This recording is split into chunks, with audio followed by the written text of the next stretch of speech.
Good evening, I'm Lo Kui Su. Tonight's top stories from East Asia. The US and China agree on big cuts to two-way tariffs, giving each other 90 days to work out how to address concerns on imbalance in trade. The latest chapter in South Korea's political drama begins today. Candidates start their campaign to replace impeached President Yoon Suk-yeol. Hong Kong plugging legal loopholes in security with plans to augment domestic laws protecting Beijing's office in the city.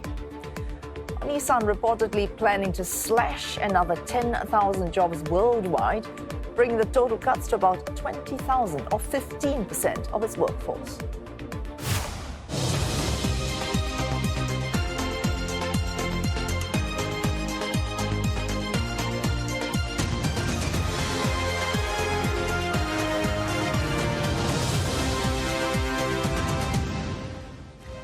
And also on this bulletin, Ukraine may have signaled willingness for a ceasefire, but Kyiv not easing up on the war front, ramping up production of killer drones.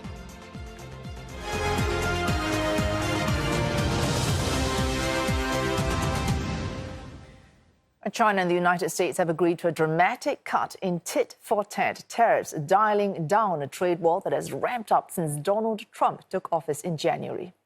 A joint statement today after weekend talks laying out a 90-day pause on tariffs, bringing rates on both sides down 115 percentage points by Wednesday. This means U.S. tariffs on Chinese goods will be slashed to 30% and Chinese tariffs on U.S. goods to 10%. The consensus from both delegations this weekend is neither side wants a decoupling.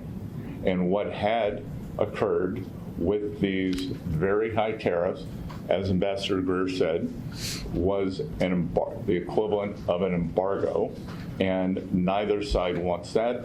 We do want trade.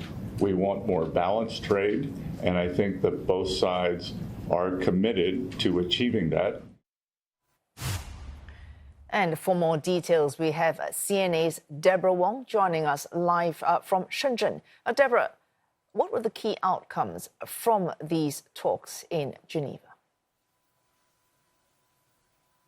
Well, the biggest takeaway from the talks this weekend really is that both sides have finally agreed to implement a 90-day tariff pause after nearly 1.5 months of tariff, tit-for-tat hikes. Now, in a joint statement, we're seeing that China and U.S. Pledging to remove 91 percentage points of the April tariffs. They've also agreed to suspend a further 24 percentage points over the next 90 days. China, on their side, will suspend all non-tariff countermeasures that it imposed since April 2nd as well. So we're looking at, so on that particular policy, this could also include a lifting of export controls on core minerals that's necessary for manufacturing. Now, parties have committed to take action by the 14th of May. They will also be setting up a mechanism to continue discussions. So this could either happen in the US, in China, or even a third country that both parties agree on. Now, Chinese Vice Premier He Lifeng, who negotiated at the meeting, he called it a substantial progress. Chinese Commerce Ministry later on also released a statement saying that all these, it's done in line with expectations of stakeholders and consumers on both sides, and that the development was really done in the interests of the world. But China also acknowledges that, this is really the start of the negotiation process, and it also hopes that the U.S. will continue to meet it halfway, because really at the end of the day, they are two major powers, and China has consistently said that whatever decisions that both sides make, it will affect the stability of the global economy. Trump himself has called the talks a total reset done in a friendly but constructive manner. Already we're seeing markets react quite positively after the statements came out today. APAC markets rallied. We saw Hong Kong stocks surge nearly 3%, but really this is only the start of the negotiation process. So we will have to keep a very close eye over the next 90 days. Back to you. Oh, thanks for that. CNA's Deborah Wang there live from Shenzhen. Of course, it's only the start. Even so, very positive reactions from markets. Roland Lim tells us more on market reactions. Thanks, Wei. Markets are higher on US-China tariff relief. The magnitude of the tariff reductions larger than expected, say market watchers. Hong Kong stocks climbing for the 8th straight session, jumping 3% today. That's its best winning streak in a year. Now, on the mainland, the blue chip CSI 300 added 1.2%, Shanghai Composite 0.8 up, and the tech-laden Shenzhen component advancing 1.7 today. Brent crude, the international oil benchmark, gaining 2.8% to $65 per barrel. Safe haven asset gold also sold off, with prices for bullion falling some 3%. The Japanese yen, haven currency, weakened 1.6% at one point. It is currently down by 1.8%. Futures contracts on U.S. benchmarks, the S&P 500 and the Nasdaq climbing 2.7% and 3.5% respectively at one point on the news. S&P 500 currently 2.8%, Nasdaq 3.75% higher. And joining us now is Wang, who is China Director at Eurasia Group, to bring us insight on Beijing's economic strategy and stakes surrounding U.S.-China trade tensions. Wang, thank you for joining us on the show. How significant is this 90-day tariff rollback for U.S.-China relations? I mean, tell us about the political will on both sides in terms of trying to avoid a decoupling of respective economies. Well, the fact that this talk happened was already a big surprise to the market. And the fact that we now go back to the 10% additional tariffs, the reciprocal tariffs, is a giant surprise to everyone in the market. Nobody expected that. And for China, it's mostly economic pain if the 145% of tariffs stay in place. The job market is in deterioration for about a year and a half now. And deflation has become this permanent phenomenon. If the tariffs don't roll back, China would face this prolonged deflation that would deter any long-term investment from the business community. But for the U.S., the calculation is mostly towards the domestic consumer market and financial market, because there will be empty shelves pretty soon if trade with China don't resume. Above that, there is also the stock market turmoil and the bond market situation. So it does look like President Trump cares about the bond market. It also cares about the empty shelves. So we're facing this positive direction, and a further negotiation is very much on the table. All right, Ms. Wang, further negotiation. And right now, what we're seeing, these concessions likely because, as you've pointed out, real economic pain in the real economy as well as in financial markets. Is this pain sufficient to drive us through this first stage of concessions and negotiations? Well, that pain certainly is high enough for both sides to reconsider their position. So China has been pretty tough on its precondition to enter these talks. Like, the U.S. has to roll back all the tariffs, and China cannot appear weak. So far, it seems that Chinese leaders have kept this baseline. And for Trump, the political capital has been spent so much on these tariffs. It cannot really be sustained this way. Before the midterm election in the U.S. next year, there has to be some substantial improvement for Trump to have a win. And for China, too, it can't really be able to sustain this prolonged deflation and economic slowdown. So I think politically it makes sense for both sides. The tariffs are still high. We're talking 30% from the US, 10% from China. Is this temporary face-saving measure, do you think, or is really the start of genuine de-escalation? This is a positive start, but we have to also understand that the fundamental difference between China and the U.S. has not changed. So China is still this state-led model. It's still having this ginormous program of industrial policy. Chinese leaders still have very different view about the future from the American leaders. So for China to make real concessions, it has to be something that Chinese leaders see beneficial for the long term. So in terms of the high-tech sector, for example, that is the ultimate goal for China. It is going to produce more and capture even higher market share in the global manufacturing industry. And for the U.S., this is not acceptable. It wants to re-industrialize the whole economy. And Chinese leaders have a very long-term view on being a stronger voice in the world stage. And for the U.S., it's a threat. So I don't see any any possibility that China would roll back on its ambition globally. And for the US, will not really concede. Okay. So what then would be the key risks to this truce unraveling over the next 90 days, given Trump's unpredictable approach, as well as China's domestic constraints, as you've just mentioned? The semiconductor industry, is that going to be a red line? Well, I think now the focus of the negotiation will shift to fentanyl, because now the 20% of fentanyl tariff would be the highest portion of the tariff that Chinese exporters will face. But one upside for China is that for the next 3 months, Chinese export industry will perform stellar. And we've already seen for shipping companies in China, they are getting flooded with phone calls to book containers.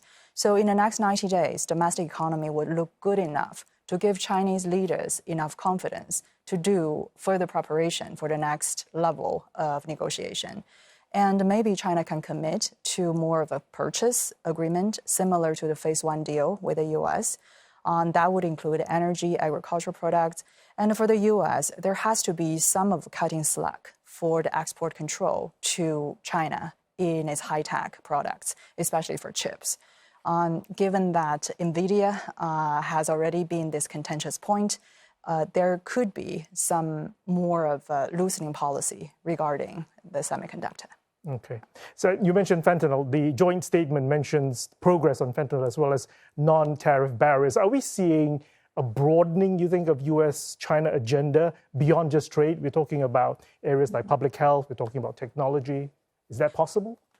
Well, it is a very comprehensive deal if it happens.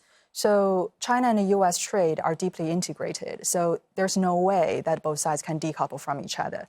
China in this world, the position is a producer and America is a consumer. It's very difficult to change that role. But the deal would have to involve a financial element because Trump kept talking about to reduce or eliminate the trade balance with China. It's technically impossible. The only way that China can partially achieve that is probably by revaluating its currency. So say if China somehow agreed to a 15% revaluation of RMB, then that's immediately about 15% of a trade deficit drop in the US. So that will be a win for Trump. And there's also some financial constraints for Chinese company to get listed in the US, to get financing. If that restrictions is lifted, even partially, it will be a big win for China too. So I'll get back to currency revaluation as a possible way forward for US-China. But on high tech, that is going to be very hard to move. So for example, for the US, the bundling together of economic and national security, that makes movement on high tech, lifting export curves, although we have seen Trump roll back Biden curves on the export of chips very recently. But the mood right now, neither side is going to be budging on high-tech curves. This is not going to change. Right. The US-China relationship really rests on this competition for the long term. And for high-tech, that is something that China has invested heavily in and is still doubling down in that front. For artificial intelligence, automations, smart manufacturing, China is going to lead the world, and people know it. And for the US, now it still has this comparative advantage in many of the cutting-edge technology. But both sides knows for the transformative technology in the future, it is going to be determined by how committed the government is. And Chinese government is committed for the long term. For the US, its decision is usually affected by the election cycle. So in fact, we do see sort of upper hand on the China side at this point. So movement that we can see that would give the kind of short-term gratification, let's put it this way, that Washington is looking for might be currency movement. So I think you have raised this point before, the 1985 Plaza Accord, where the US agreed with 5 other countries to, why don't you depreciate your currency and reduce in that way the trade deficit with the United States. And that did work. Could we see a version of that happening today that would bring that kind of gratification to Washington so that it eases up on all these trade partners? Well, in the Plaza Accord, it was a revaluation, basically appreciation of the trading partners' currency so that the U.S. trade deficit with those trading partners could shrink. And on top of that, there's this self-imposed export quota, especially for Japan. And for China now, we still don't see any sign that China would concede to this type of agreement, but the world is certainly going towards that direction. And I can see that it's in China's best interest to keep its currency stable, at least for now. But in the long term, probably re-anchoring away from the US dollar and anchor with another basket of currency with US dollar only as a fraction of that basket will be more to China's favor because the trading relationship with other trading partners is getting more important. So revaluation or devaluation of its currency are not really beneficial. Maintain a stable level of anchoring towards a basket would be the best way to go. Pardon me, that was my mistake there, to let the US dollar weaken and not strengthen. My mistake. Final question here. We had Scott Bessent earlier on this bulletin coming out saying, we just want balanced trade. Now, balance is in the eye of the beholder. What China's idea of balanced trade is definitely not the US idea of balanced trade is. Could they agree on a common notion of balance, let go of the more difficult items, and say we have both walked away with balanced trade? Well, as long as the investment and trade directions are going that way, then I would say that's a sort of like broader definition of a balanced trade, because we've already heard a number of companies, Chinese companies, thinking about making a bigger investment in the US, and these are manufacturers. So if that can happen to a bigger scale, then the trade balance between the two countries will shrink, but it will take some time. In the short term, in fact, the U.S. will depend on China for not just the final goods, but also industrial inputs. And for Chinese companies to invest further in the U.S., they also need to feel more secure. And that depends on what the future negotiations can bring out. So they have to be secure about their long-term investment. They have to be secure about their financial investment and branding that's related with China. All right, so a start there to rebuild confidence on both sides of these talks. Geneva, thanks for that. Dan Wang, China Director, Eurasia Group, and thank you. And Roland as well. Roland will be back with more business news. Join us for that right after this break.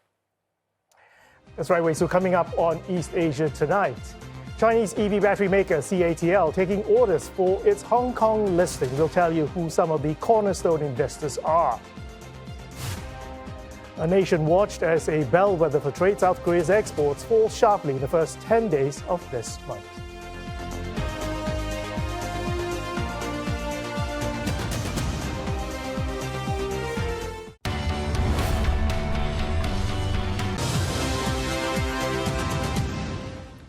It's time for more business updates. Roland, what do you have for us? Well, there's plenty to talk about. Let's start with Nissan. Japan's public broadcaster NHK says that Nissan Motors is planning to slash another 10,000 jobs globally. Now, this brings its total cuts, including previously announced layoffs, to about 20,000. That's about 15% of its workforce. Last Friday, the struggling automaker said it would abandon a move to build a $1 billion factory for electric vehicle batteries in Japan. Late last year, Nissan explored a tie-up with Honda Motor to combine both brands and regain global competitiveness. But the deal fell through after 7 weeks of talks. Last month, the carmaker warned it would likely book a record net loss of around $5 billion in the financial year ending March due to impairment charges. Nissan is set to announce its full-year results tomorrow. The company has declined to comment on the latest reports. Japanese electronics company Sharp will sell a liquid crystal display plant in Kameyama to parent company of Foxconn in Taiwan. The factory in Mie Prefecture makes small and medium-sized display panels for smartphones, tablets, and PCs. According to the Nikkei, Sharp is selling the plant to downsize its LCD panel business and to bolster its financial performance. Panel prices have fallen due to increased production by Chinese manufacturers, and this has reduced their profitability. By June last year, the plant's capacity had been cut to about 80% of its original level. The poor LCD business contributing to Sharp's combined net loss of some 410 billion yen, that's about $2.8 billion US dollars, for the 2 fiscal years through to March 2024. In February, Sharp President and CEO Masahiro Okitsu said that it was still not possible to forecast when the LCD business would turn profitable again. Chinese battery manufacturer CATL is taking orders for its secondary listing on the Hong Kong Stock Exchange, moving a step closer to its launch, which looks to be on the 20th of May. The firm aims to raise at least $4 billion US dollars in the latest global listing so far this year. The size of the deal could increase to $5.3 billion, depending on the take-up by investors. The Fujian-based company is selling nearly 118 million shares at a maximum offer price of 263 Hong Kong dollars per share, although this could be upsized to 136 million shares. More than 20 cornerstone investors led by Sinopec and the Kuwait Investment Authority have subscribed to buy some $2.6 billion worth of CATL shares. U.S. onshore investors, though, will not be able to purchase shares in Hong Kong's deal. That's a sign that U.S.-China tensions may be spilling into the new listings landscape. The company says it'll closely monitor the impact of evolving tariff policies on its business. CATL shares in Shenzhen rising 3.5% today by the close of session, reaching a 6-week high. Exports have fallen sharply from a year ago for the first 10 months of this year, but that's mainly due to fewer working days. Now, exports fell close to 24%, while imports went down almost 16%, bringing the deficit to $1.7 billion. Shipments to the top trading partner, China, these fell a little more than 20%. Exports to the U.S. fell by more than 30% to about $2 billion. Now, analysts say that's possibly due to the new U.S. tariffs on automobiles and other key items. The government notes that outbound shipments to the U.S. are expected to remain under downward pressure given the uncertainties over tariffs. Now, item by item, vehicle exports slid 2.3%, but those for petroleum products plunged 36%. On the upside, exports of semiconductors rose 14% from a year earlier. And that'll do it for business. Wei Su, back to you. Thanks for that, Roland. Still ahead on East Asia tonight. Hong Kong moves to strengthen its domestic security law. We will take a look at what that could entail. And polls are near closing in the Philippines, which is holding its midterm election. The polls will have a big impact in President Marcos's legislative agenda.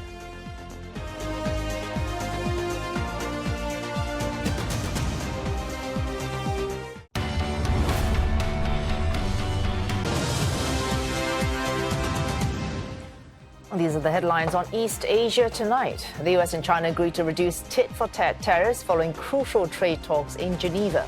New tariffs will be on pause for 90 days, and existing levies will be cut by more than 100 percentage points. South Korean presidential candidates hit the campaign trail as Liberal Lee Jae-myung and the PPP's Kim Moon-soo make the case to be the one to end the country's political turmoil. And Hong Kong moves to strengthen domestic security law, with legislation expected to further support the Beijing office overseeing national security in the city. The two men vying for the top job in South Korea have hit the campaign trail as the race for president kicks off. Lee Jae-myung of the Liberal Democratic Party and Kim Moon-soo of the right-wing People Power Party have 22 days in which they need to convince voters they are able to unite the country after the impeachment of former President Yoon Suk-yeol.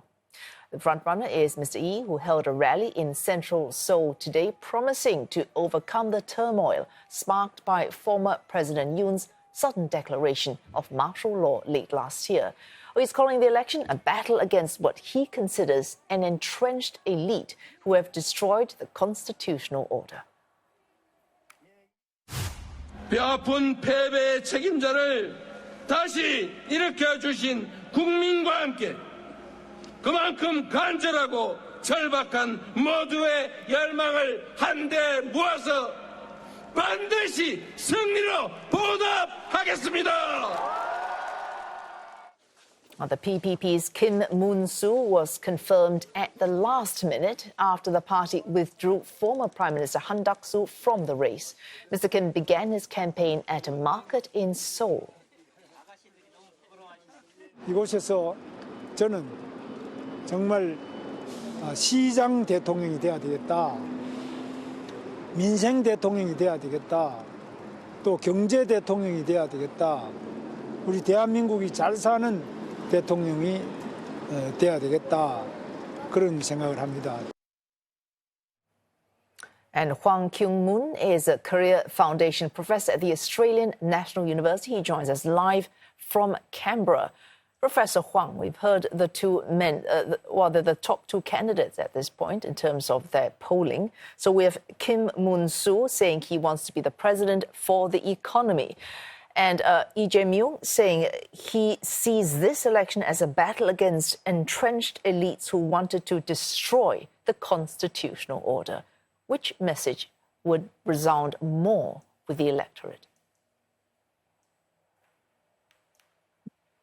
Well, we'll have to see, but I think it's a general consensus that the most pressing issue right now, as it has been for the past 5 months since the coup attempt of December 3rd, is how to get back to a degree of normalcy, something that has been desperately sought by almost the entire population of various stripes following the tremendous chaos that has ensued in the economy, in the political arena, and just about everywhere else as well, since that early December night when the martial law declaration was issued. And so while the economy is always at the forefront of concerns of the South Korean electorate, as it is probably in most countries around the world, there is something very different this time, and that is this pressing issue of how to overcome and account for the coup attempt of December 3rd and the impeachment that ensued, which threw President or former President Yoon Suk-yeol out of office. If normalcy or the sense of normalcy is the priority here, then those who will vote will not be casting their vote for someone who is calling for radical change. In a way, anyone who returns the status quo in a way that can be seen as stable and sustainable, that is the man people will vote for.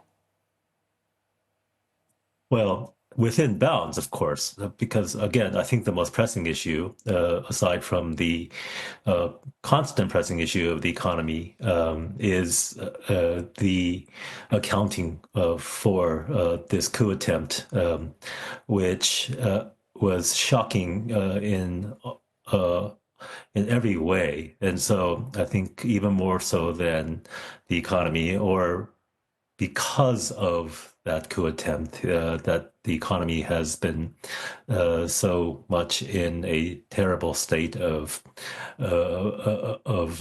breakdown, and so because of the political decision that was made in early December last year, everything that has been thrown out of normal bounds is blamed on that one event by this one person. And so normalcy here would first have to account for and to move beyond, and actually to get rid of all the residual elements that brought about that coup and that brought about the great polarization in politics and the extremist activities of some of the electorate as well as the representatives in the Conservative Party. So all of that, I think, is on the table as one large issue.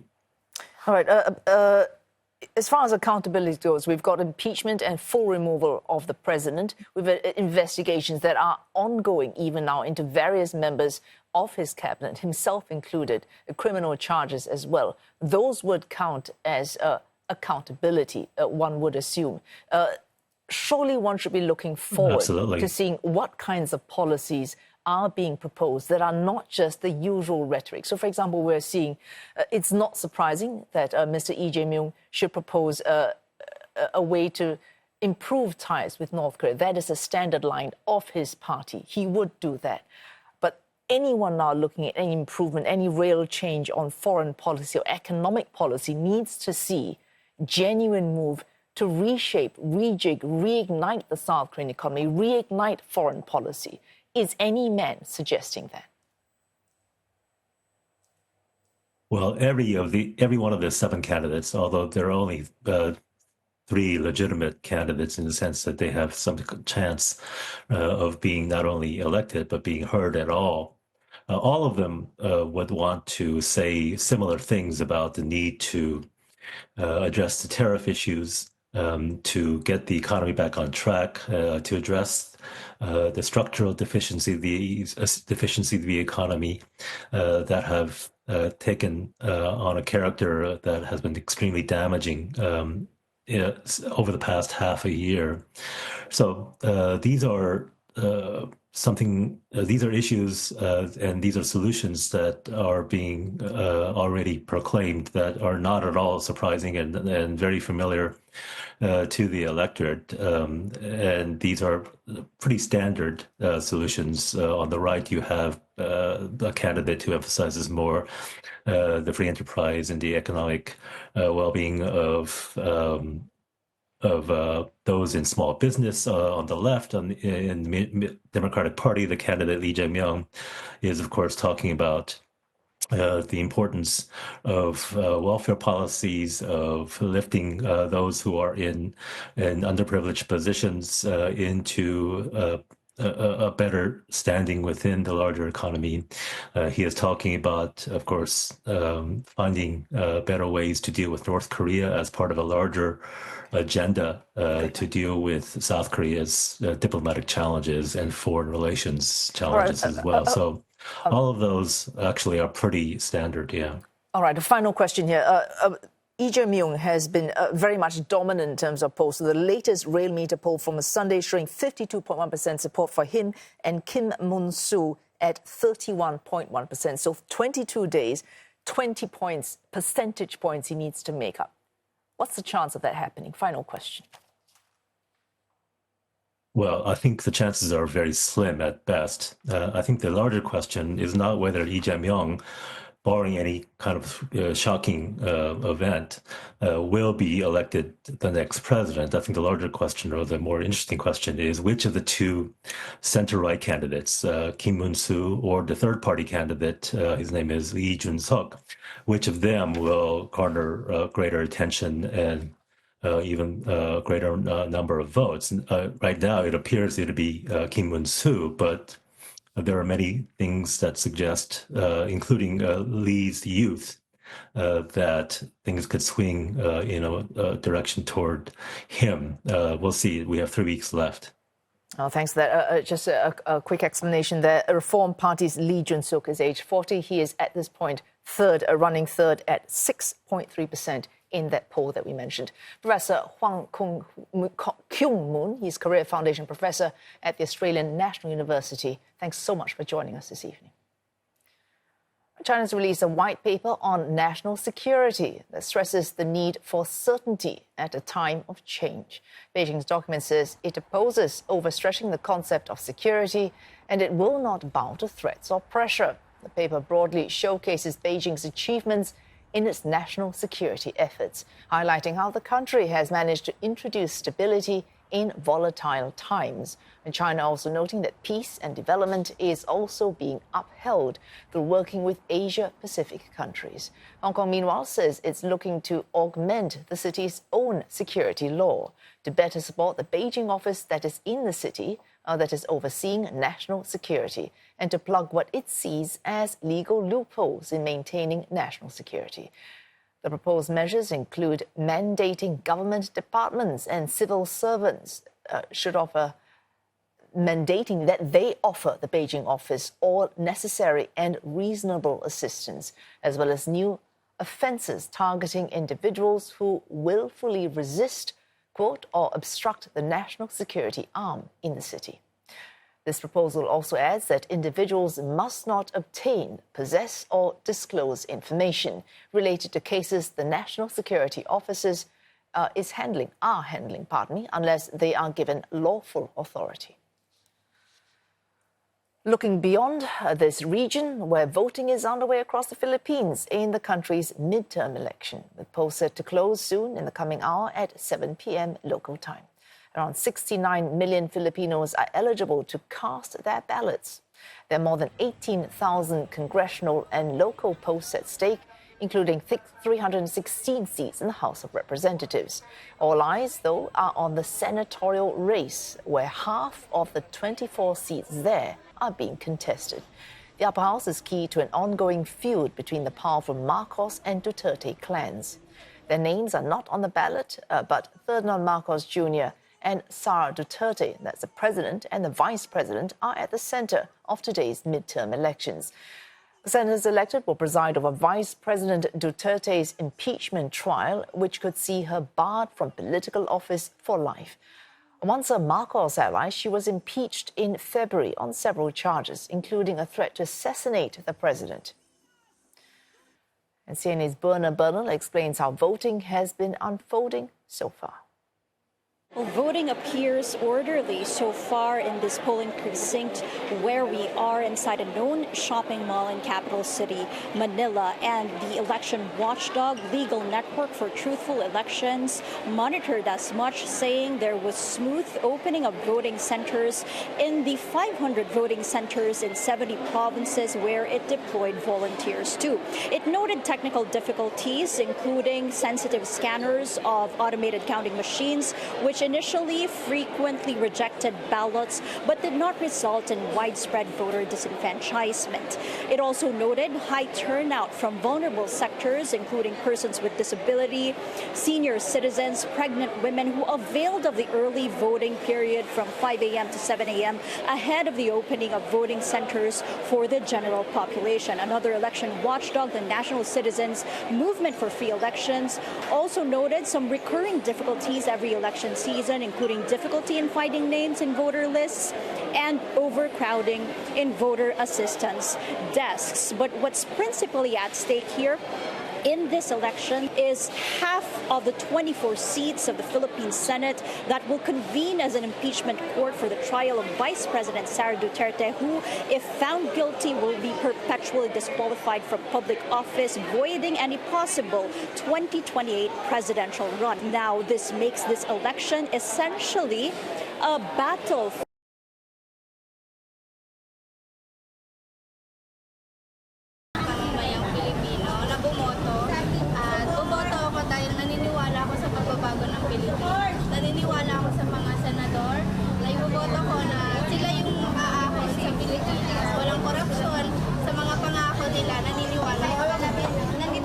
kasi gusto kong makaboto. At para sa akin po, importante po na makaboto ako kasi po gusto ko makadagdag sa ikagulong lahat ng Pilipinas. Kasi po kung hindi po ako makaboto, sayang naman po yung chance. And karapatan po natin lahat. Still ahead on this bulletin, reports of drone attacks on Ukrainian rail infrastructure, even after Kyiv said it was ready for direct talks with Moscow.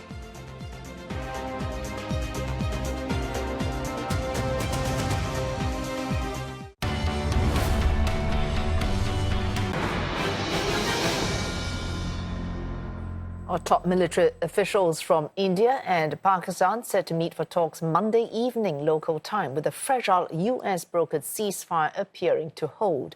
Tensions have eased along the disputed border, with both countries saying communication lines remain open. But militaries on both sides warn they will respond to any ceasefire violations. Reports of attacks emerged in Indian-administered Kashmir in the hours immediately after the deal was struck on Saturday.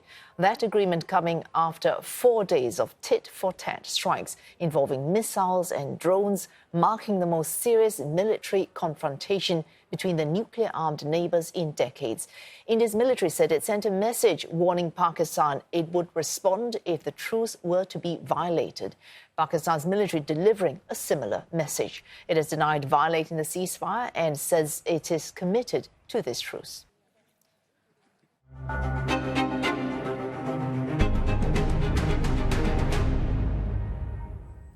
Russia appearing to be ignoring Ukraine's proposal for a ceasefire, which is meant to start from today.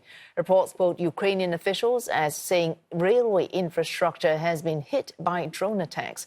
President Volodymyr Zelensky has just expressed his readiness to meet Russian counterpart Vladimir Putin for direct talks in Istanbul on Thursday. This follows a demand by US President Donald Trump to accept the Russian leader's surprise offer of direct talks, saying that is the only way to find out if a deal can be done. He stressed that President Putin did not want a ceasefire agreement, but was seeking to negotiate a possible end to the war. Earlier, Mr. Zelensky and his European allies gave Russia an ultimatum: accept a 30-day ceasefire or face new sanctions. If the Putin-Zelensky meeting does in fact take place, it will be their first since Russia's full-scale invasion of Ukraine more than 3 years ago. Lower-level talks would represent the second time both sides have come to the table. And Stuart Smith tells us why Ukraine will still proceed with direct talks with Russia this week. It's not what Ukraine and European leaders said should happen. They wanted a ceasefire to take place before any negotiations, but President Zelensky is rolling with it. He posted a message to the Ukrainian people on the social media platform Telegram shortly after Donald Trump said that Zelensky must go to those negotiations on Thursday in Turkey, and then he said that he would attend personally. He says, "I'll be in Turkey this Thursday, May 15th, and I expect Putin to come to Turkey as well personally, and I hope that this time Putin won't make any excuses as to why he can't come. We are ready to talk to end this war." Now, as expected, there was no ceasefire here on Monday, despite European leaders and the Ukrainian leader calling for that. Around 100 drones were fired from Russia, according to the Ukrainian armed forces, overnight, and the United Kingdom in particular, but other European countries too, had said that if this ceasefire did not begin on Monday, there would be a major increase in sanctions and military support. So we'll have to wait to see whether that comes about. Separately, though, we've heard from the office of the Ukrainian president as to why President Zelensky has accepted this offer, despite there being no ceasefire. Andrei Yermak said that they will not give Russia a reason to accuse us of disrupting the peace process, but there's still massive skepticism here in Kiev that Russia is genuinely interested in ending the war. Andrei Yermak says he believes Russia is using the peace process as a way to try to get out of those American sanctions. Even as efforts are made towards ending this war, Ukraine says it's ramping up domestic drone production with the goal of producing millions more every year. William Denzel reports from the Ukrainian capital. Another drone strike on an enemy target. In March alone, Ukraine carried out more than 77,000 such attacks. Drones currently account for roughly 70% of Ukrainian and Russian casualties. As the needs on the front lines have changed, so too has the technology, as these commercial products have been transformed into weapons. Oleksiy Zhuliensky, Chief Technology Officer of this Kyiv-based drone manufacturer, says the country's battlefields have been a vital testing ground. We contract with soldiers maybe every day to ask feedback about our products, to make our products better and develop some features or resolve problems. A major focus for drone producers across the country is on scaling up production. Ukraine has allocated $2.6 billion for first-person view drone procurement this year alone. With 3D printers running around the clock 24/7, this manufacturer is able to produce up to 3,000 drones per month. Ukrainian officials say last year the country made more than 2 million drones, and they say the goal is to hit 5 million. Oleksiy says Ukraine's drone sector is attracting interest from allies, especially those close to Russia's borders. There are many requests from European countries and European companies, and they want to buy or know something about our drones because they are scared of Russian aggression to their countries. But scaling up requires raw materials and money. These drone makers say they're vulnerable to supply chain disruptions. especially from China. While Ukraine is working to ramp up its domestic capacity, defence experts like Alexandra Zakina say funding remains an issue, especially with US support no longer a guarantee. We still have a gap of the contracts because unfortunately Ukrainian budget isn't strong enough to cover it all, and we just need to make sure that the capitals can take faster decisions, thinking not only about their own national defense industry but about overall security. This is a very good one for military context. For now, the focus is on supporting Ukrainian soldiers, but officials like Mihailo Hrebenyuk, who heads a unit charged with promoting Ukrainian R&D to the world, hope its drone industry can soon help allies bolster their own security needs. We don't definitely see that we can add to the European defense.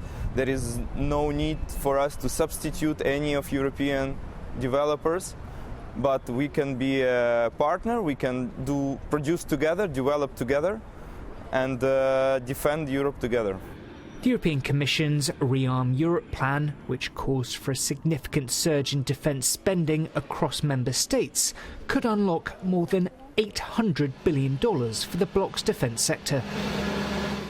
With drones fast becoming a key component of modern warfare, Ukraine's first-hand experience and battle-tested technology could see demand for its military hardware start to take off.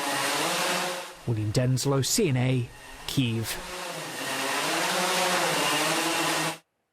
Former Taiwan President Tsai Ing-wen is in Europe in a bid to deepen the island's ties with Taipei-friendly nations.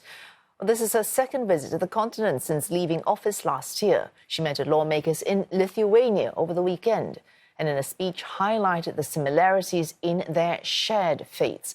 Well, that's being situated to what she describes as situated close to what she describes as authoritarian countries, and how their economies manage to thrive despite those perceived threats. She will soon head to Denmark to address the Copenhagen Democracy Summit, where she's expected to reaffirm the island's commitment to regional stability, as well as collaboration with like-minded partners. And that's East Asia Tonight. Don't forget headlines anytime at cna.asia, plus we're on Facebook and YouTube.